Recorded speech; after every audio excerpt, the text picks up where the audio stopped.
ทนี้จะมาเรียนเกี่ยวกับเรื่องดีไซน์เนาะดีไซน์หน้าตาสไลด์ของเราให้งามกว่าเก่าหรือว่ามีสีสันกว่าเก่าซึ่งเวลาเรามาปุ่มดีไซน์แล้วมันจะมีหลายแบบให้เราเลือกเนาะปุ่ม1ปุ่ม2ที่พี่ก็จะเป็นหน้าตาธรรมดาเนาะมาหาปุ่มที่3อันนี้จะเป็นเห็นบ่มันจะเริ่มมีสีสันแล้วว่ามันจะเฮ็ดทุกสไลด์ให้มีสีสันขึ้นมาเลยเนาะหรือเจ้าบ่มักเจ้าก็สามารถเลือกอยู่ปุ่มนี้เนาะปุ่มนี้มันจะมีหลายรูปแบบอยู่นี่ให้เจ้าเลือกเอาว่าเจ้ามักแบบใดเนาะเพื่อประกอบในสไลด์ให้มีรูปร่างหน้าตางามแล้วก็เวลาพรีเซนต์ให้มันเป็นมืออาชีพกว่าเก่าเนาะแล้วบ่ต้องใช้ภาพขาวดำคือเมื่อกี้นี่เนาะอันนี้เป็นการประกอบขึ้นมาหรือถ้าบ่มักนะก็สามารถ browse for theme ก็คือการไปเลือกธีมที่ว่าเราดาวน์โหลดออกมาเนาะดาวน์โหลดจากอินเทอร์เน็ตมาแล้วมาใช้โอเคสำหรับตัวนี้ก็จะเป็นแบบดีไซน์เนาะและสมมุติว่าเจ้าบ่มักหน้าตาอันนี้แต่ต้องมีรูปภาพตั้งห้างรูปภาพธรรมชาติบ่สิก็สามารถเลือกมาตัว format background ได้ format background ตัวนี้ก็จะมาใส่มันเวลาคลิกนะมันจะออกมาด้านนี้ว่าเราอยากใส่สีอย่างเนาะอันนี้มันใส่สีเข้าไปเนาะบ่นี่ใส่สีหรือเรามักเป็น picture ของเราเนาะเราสามารถเลือกเป็น high background graphic ก็คืออันนี้เราให้ตัวหน้าตาตัวเมื่อกี้นี่เราใส่ picture เราสามารถ add เข้ามาตัวที่3เนาะแล้วก็ไฟล์ picture ตัวนี้จะไปหาตัวส่องหารูปภาพแล้วได้นี่รูปภาพที่เราอยากแอดเข้ามาในตัวอย่างว่าเราจะแอดตัวธรรมชาตินี้ขึ้นมาเนาะรูปภาพธรรมชาตินี้ก็เข้ามาเลยอยู่ในสไลด์ของเราเนาะเราสามารถ add to all apply to all เนาะ apply to all หมายถึงเอารูปภาพนี้แหละหน้าตานี่แหละเข้าไปทุกสไลด์เลยเนาะเพราะสไลด์ตัวตำอินมันบ่มีเนาะ apply to all เห็นบ่กดเข้าไปทุกอย่างจะเขียวเมิดนี่ทีละสไลด์นะ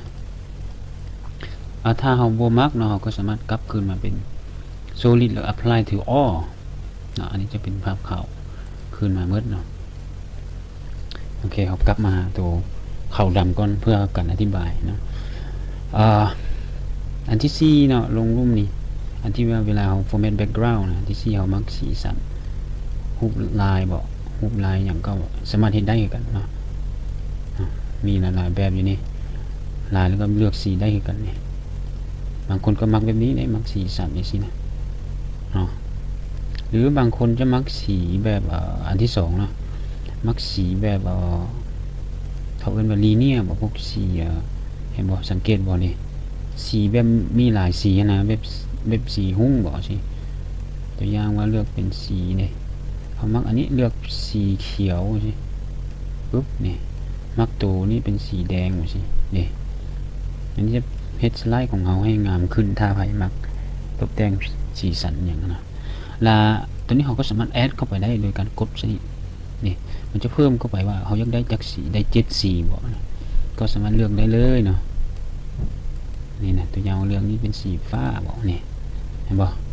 นี่มันวิธีปรับสีที่เรามักว่าตกแต่งสไลด์ของเราให้งามตามใจมักเนาะกด apply to all ก็จะทุกสไลด์จะเป็นอันนั้นเลยเนาะโอเคเขากลับมาหา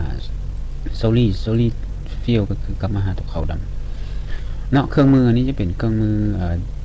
ดีไซน์ตกแต่งต่างๆเนาะอยู่ในสไลด์ของเราหรือตัวนี้เนาะตัวนี้ก็จะเป็นการตกแต่งพวกสีเนาะเวลาเรามีกราฟมีอย่างนั้นนะเรากดเราอยากได้สีอย่างนั้นนะกดมันก็จะเป็นสีนั้นสีลายนั้นให้เราเนาะหรือเรามักฟอนต์บ่ตัวอย่างมาสไลด์นี่เราอยากใส่ฟอนต์อย่างบ่เราก็สามารถเลือกใส่ได้ตามใจเนาะสังเกตเนาะหรือมักเอฟเฟกต์บ่เอฟเฟกต์ถ้าเราเลือกเอฟเฟกต์ได้นึงแล้วเรา insert object insert ตัวหน้าตาที่เราแต้มนะเราจะเลือกเราสามารถเลือกพวกนี้ให้มันปรับเป็นตามนั้นได้นะ background style ก็จะเป็นสีของ background ที่เรามักเนาะสีขาวสีเทาสีดำหรือ format background ตรงนี้นี่เลือกสีได้ตามใจเนี่ย